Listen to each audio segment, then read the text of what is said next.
charges at him. But Jinwoo disappears in an instant, then reappear in front of the knights. With multiple slashes, he defeats the knight and gains 3,000 experience points. Jinwoo quickly moves on to the next knight, using multiple slashes again, earning even more experience points. Afterward, only the demon noble remains. Jinwoo prepares to strike and wonders if monsters can feel fear. When he sees the monster trembling in front of him, he realizes he has his answer. Chapter 82 began with the noble demon launching an attack on Jinwoo using a spear. The demon rapidly executed several stabbing strikes, but Jinwoo easily dodged them. He noticed that the demon was specifically targeting his vital points, his forehead, neck, and heart. From his experience in the demon castle, Jinwoo knew that demons were ranked in various tiers. These included low-ranking demons, D rank, mid-ranking demons, C rank, high-ranking demons, B rank, top-ranking demons, A rank, demon lords and knights, A+ rank, and finally, the demon nobles and bosses, S rank. Jinwoo realized that this was likely how demons were categorized within the demon castle. Jinwoo retaliated with a slash from his dagger, which broke the noble demon's sword. As he grabbed the demon's face armor, he prepared for another strike. However, just as he was about to land the blow, he heard a voice say, "I surrender." Jinwoo was surprised, as lately he had encountered beasts capable of speaking the human language. When Jinwoo removed the demon's face armor, he discovered that the demon was actually a woman. She apologized, claiming that she and her allies were not at fault, and begged Jinwoo to spare her life. Jinwoo responded that after he had attacked her soldiers, she was now asking for forgiveness. The demon woman admitted that they had committed terrible sins, but as guardians of the area, they were only doing their duty to protect it. She pleaded for her life, claiming that they could not allow a scumbag, or rather, a person like Jinwoo, to hunt down the demons. Jinwoo asked her if it was acceptable for her to beg for her life now that all her comrades were dead. The demon woman replied that it was the knight's duty to protect their master, and they would surely be happy as long as she was safe. Jinwoo, while observing her smile, thought that the demon was quite selfish. He then realized that, despite her appearance, she looked like a human, and it felt wrong to stab her. As he turned his back, the demon woman attempted to backstab him. However, just as her dagger was about to strike, a magical shield appeared, summoned by Tusk, which startled the demon woman. Confused, Jinwoo asked her what she was doing. The demon woman immediately knelt and begged him to spare her life, offering to give him anything he wished. Jinwoo, skeptical, wondered if she truly had no shame, or if she was simply overly optimistic. He then asked if she could provide him with an entry permit. Tusk used levitation to lift the demon woman as she spoke to Jinwoo. She quickly responded that their clan had an entry permit, but she would give it to him only if he helped her return to them. Jinwoo realized that demons must safeguard their entry permits, which explained why he had been unable to find one. The demon also claimed to know the locations of other entry permits on different floors and promised to guide him if he guaranteed her safety and that of her clan. Jinwoo found the offer tempting but wondered if he could trust her. He brought the demon closer to his face, looking at her closely. Suddenly, she blushed. Jinwoo asked her seriously whether he could trust her. As he released a powerful aura, the demon woman quickly responded, assuring him that she was not lying. Jinwoo activated his bloodlust skill and gave the demon a chilling look. She immediately promised to help him. Convinced, Jinwoo lowered her and stated that as long as she provided the entry permit, he would leave the area quietly. The demon woman thanked him, then Jinwoo asked her who they truly were. The scene shifted to Japan, where a giant ant killed 2 hunters it encountered. A guard at a store saw the attack, but was too afraid to intervene, trembling in fear. The ant noticed the guard and killed him too before flying away. It left behind many victims as it soared into the distance. Back inside the demon castle, the demon woman introduced herself as Esil, the eldest daughter of the Radairu clan. Jinwoo responded that this was not the answer he was looking for, but he also realized that getting a straight answer would be difficult since they were monsters. He asked again if she heard voices telling her to kill humans. Esil was startled by the question and paused before answering. She admitted that while she did not hear voices telling her to kill humans, she constantly heard voices instructing her to protect the area she occupied. Jinwoo considered that perhaps these monsters existed for a different reason. While magic beasts aimed to kill humans, the demons seemed to only want to protect their land. He wondered if they viewed him as a magic beast as well. Jinwoo then asked when she first began hearing these voices. Esil responded that she had heard them ever since they woke up in this place. Jinwoo was shocked because it implied they were originally from somewhere else. He wondered if understanding this could help him figure out how his system worked. Curious, Jinwoo asked where they had come from before arriving here. Esil revealed that they were from the demon realm, but one day they suddenly found themselves in this place. Jinwoo, puzzled, asked what they had been doing in the demon realm. Just as he asked, it seemed as if Esil had a sudden error, as if something or someone was controlling her. But she managed to say they had been preparing for war. Chapter 83 began with Jinwoo asking what kind of war Esil was referring to. Esil replied that they had been preparing for a powerful enemy, and the combined forces of the entire demon race were needed. Jinwoo was taken aback by what he heard.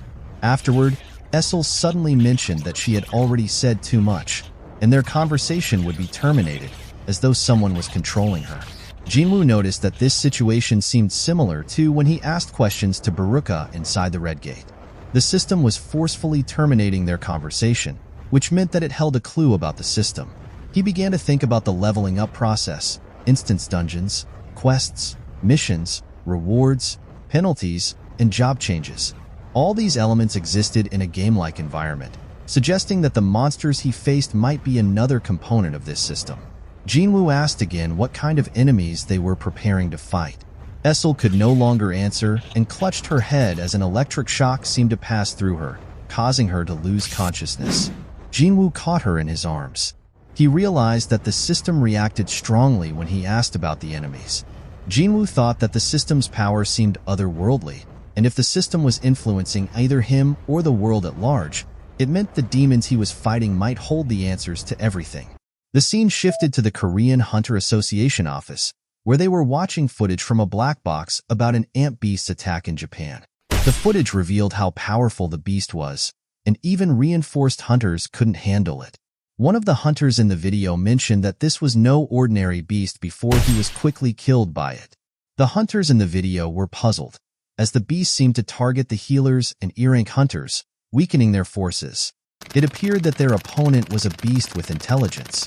The video stopped, and Hunter Jinchul explained that this was all the footage they had gathered.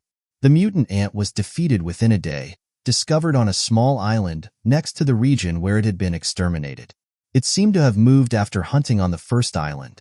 Jinchul thanked the hunters who responded to the emergency call and successfully eliminated the threat.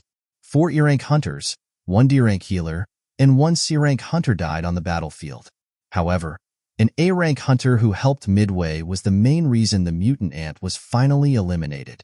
A member of the organization asked if what Jinchul is trying to say is that at least an A-rank hunter is needed to kill a mutant ant.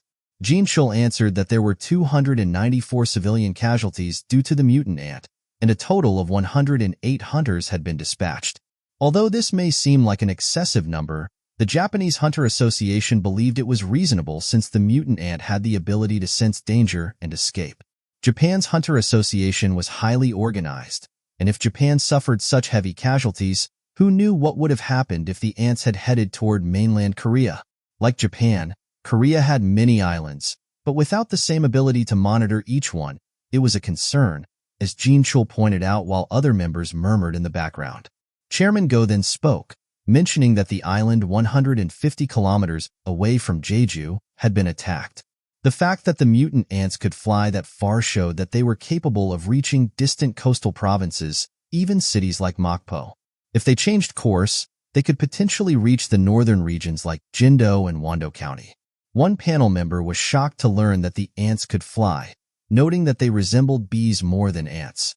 Another panel member mentioned that South Korea was not capable of sending hunters to every island like Japan due to a lack of manpower. If they deployed a few low-ranking hunters, they would surely be slaughtered by the beasts. At that moment, everyone was wondering who could possibly help South Korea in such a situation. China or Russia might have the available hunters, but because of their vast territories, they were unlikely to assist. The United States had already refused to help since the first S-rank gate opened. Chairman Go admitted he had a headache thinking about the situation. After the meeting, Wu Jinchul called Chairman Go aside and revealed that he hadn't mentioned something important during the meeting. Someone had secretly contacted him for help, which is Huang Dong from the Scavenger Guild, who expressed interest in joining the upcoming Jeju Island raid. Chairman Go was shocked to hear this and questioned the intent behind it. Wu Jinchul agreed that it was likely not about the raid itself, but rather about meeting Sung Jinwoo. Chairman Go asked what Jinchul had replied, to which he had submitted a request to deny Huang's entry into South Korea, citing the conflict with Mr. Beck during the Red Gate incident. However, Huang was not the only one who had contacted them. Chairman Go was surprised and asked who else had reached out. Jinchul revealed that the call had come from a national-level hunter. The scene shifted back to the Demon Castle, where Esil regained consciousness. She wondered if she had simply fallen asleep, as she couldn't remember what had happened.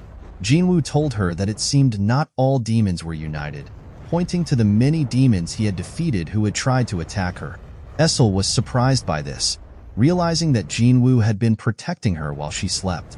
She thanked Jinwoo and explained that demons with no intelligence were not considered part of their kind. Jinwoo asked again how long it would take to obtain the entry permit. Then the scene shifted inside the castle, which appeared to belong to Esil's clan. Esil then asked the knight where her father was. The knight responded that he was on the throne, and also asked Esil who the man with her was. Esil introduced Jinwoo as an important guest, and they needed to show him respect. Esil's father, upon seeing Jinwoo, was shocked by his presence and asked who he was. Esil explained that he was her guest, but her father replied with confusion, asking what kind of guest brought an army of soldiers with him. Esil's father seemed to notice the large group of soldiers behind Jinwoo. Jinwoo realized that her father had sharp senses. Immediately, the knights drew their swords, aiming them at Jinwoo. Esil told them to stop. Calmly, Jinwoo replied that he had promised Esil he would leave if she gave him the entry permit. Upon hearing this, Esil's father swallowed hard. He thought to himself that if Jinwoo was the one who had been defeating demons at an insane rate, then even though their clan was ranked 20th, one of the weakest clans, they had no chance against him. Esil's father confirmed that Jinwoo wanted the entry permit. Jinwoo then added that he had one more request, to borrow Esil for a while. Even Esil was surprised by Jinwoo's action. In Jinwoo's mind, he needed Esil to guide him to the other entry permits on the other floors, since she knew their locations.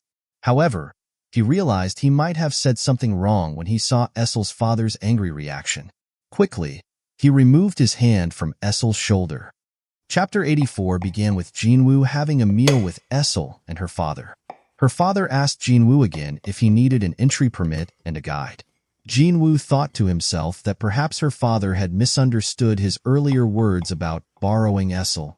In Esil's father's mind, the mere fact that he was negotiating with a human hurt his pride. However, knowing that Jinwoo was strong and had dark soldiers, he decided it would be best to avoid engaging in battle with him. So, he asked Jinwoo if he could ensure that his daughter would not be harmed. Jinwoo quickly replied, assuring Esil's father, "You have my word." He smiled inwardly, thinking how unusual it was to encounter a demon who was so concerned about his daughter. Esil's father responded, "Very well," and handed Jinwoo the entry permit. Jinwoo opened it to confirm that it was indeed an entry permit. He thought to himself that now that he was on the upper floor, the permits were likely issued by the demon clans. He stood up and asked Esil if they could leave right away. Suddenly, a notification popped up in Jinwoo's system. A demon noble has requested to join your party. The message explained that party members could use divination circles to travel between floors, and experience points would be divided among the members based on their contributions. Jinwoo realized that he could share experience points with other party members, but it would be distributed proportionally. He immediately told Esil not to try to participate in battles and that he would take care of everything. Esil was surprised but blushed and agreed. Jinwoo glanced at her, puzzled by her reaction. The scene shifted to Jinwoo and Esil ascending to the next floor. He asked Esil if she was okay without her horse. Esil explained that only party members could move between floors, so she couldn't bring her horse along. She stopped and handed Jinwoo a liquor bottle that was favored by the Garsh clan, as her father was preparing a gift for other clans. Jinwoo asked why. Esil explained that taking the gift would make negotiations easier. Jinwoo asked if they were on good terms with the Garsh clan, to which Esil replied that they were not, as disputes between nobles were common in the demon realm. However, she assured him that the Garsh clan was at least reasonable. Jinwoo replied, "Good to know," and told Esil to wait for him outside. He wouldn't take long. As he walked away, his shadow army could be seen emerging from behind him. The scene then shifted to the Hunters Association office, where Chairman Go was talking to Woo Jin-chul and a national-level hunter. The hunter asked if they knew the whereabouts of Korea's 10th S-rank hunter, Sung Jinwoo. Woo Jin-chul responded that it was difficult to pin him down, and even their surveillance team was struggling to find him. The hunter questioned how he could be sure that what they were saying was true. Woo Jin-chul replied that the South Korean Hunter Association wasn't foolish enough to lie to a national-level hunter. The hunter smiled and said, "I see," before mentioning that he had heard about the scene caused by Hwang Dong-soo in Korea. He added that, because Hwang Dong-soo is an S-rank, he wasn't in a position to tell others what to do. The hunter then mentioned that aside from Sung Jinwoo, he wanted to ask the association to deny Hwang Dong-soo entry into the country, which had apparently already been done. Chairman Go confirmed, "Yes, correct," and the hunter concluded that there was nothing more to discuss, saying he would call if he needed anything in the future and shook Chairman Go's hand. Chairman Go thought to himself that while he was not a small person, in the presence of this hunter, he felt like a child. The hunter arrogantly remarked, "It's pretty chaotic in Korea lately due to what's happening in Jeju," and asked if his visit had given them false hope. He continued, "It's a shame. Even though I'd like to help, I'm just too busy. However, if South Korea is willing to pay to hire me, that's a different matter." The hunter then made his way to the door, mentioning that he had a flight to catch. Woo Jin-chul asked if it was okay for one of the surveillance team's hunters to accompany him. The hunter didn't respond directly but said, "By all means, just make sure everything we discuss stays on the down low." As the hunter left, Chairman Go asked Woo Jin-chul if it was foolish to think that the man would help with the Jeju Island raid. Woo Jin-chul assured him there was nothing to worry about, as Japan had agreed to cooperate with them. On the next scene shows a plane carrying the members of Japan's largest guild, who were scheduled to visit soon. The scene shifted back to the Demon Castle, where Jinwoo had defeated the Garsh clan's demon knights and nobles. As a result, he gained a significant amount of experience points and leveled up to 87. Jinwoo realized that his opponents were high level, which was why he was earning so many experience points. Even his other shadows had reached their max level and only needed to advance to the next rank, like Igris and Tank. The system asked Jinwoo if he would accept the advancement of Igris and Tank to the next rank. Jinwoo answered, "Accept." Immediately, a powerful aura surrounded both of his commanders, and it was evident they had become much stronger. Igris was promoted from Knight to Elite Knight, and Tank was promoted from Elite to Knight. Jinwoo was surprised by how powerful they had become. Igris now had the strength of an S-rank hunter, and Tank's strength was on par with a top-tier A-rank hunter. Esil then called out to Jinwoo, apologizing for interrupting, and addressed him as Sir. Jinwoo told her not to call him that anymore. She asked how many clans Jinwoo had destroyed so far. He replied that aside from their clan, he had defeated 9 others up to the 89th floor. Esil explained that from the 90th floor onward, top noble clans would manage the floors and would be significantly stronger than high-ranking nobles. She suggested that if he could negotiate like he did with their clan to obtain the permit, it would be best. Jinwoo then asked Esil, "If I were weak, would you still want to negotiate with me?" Esil was taken aback by the question. Jinwoo smirked and said, "That's how it is. Besides, you said there was a dispute between clans, so I'll do whatever it takes to make the Radish clan number 1. Esil, hearing this, corrected him, saying their clan was called the Radairu clan.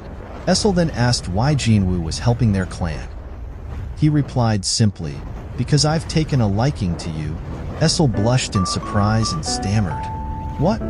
Jinwoo thought to himself that she is like Jinho, and he seemed to get along with people who had a quirky side.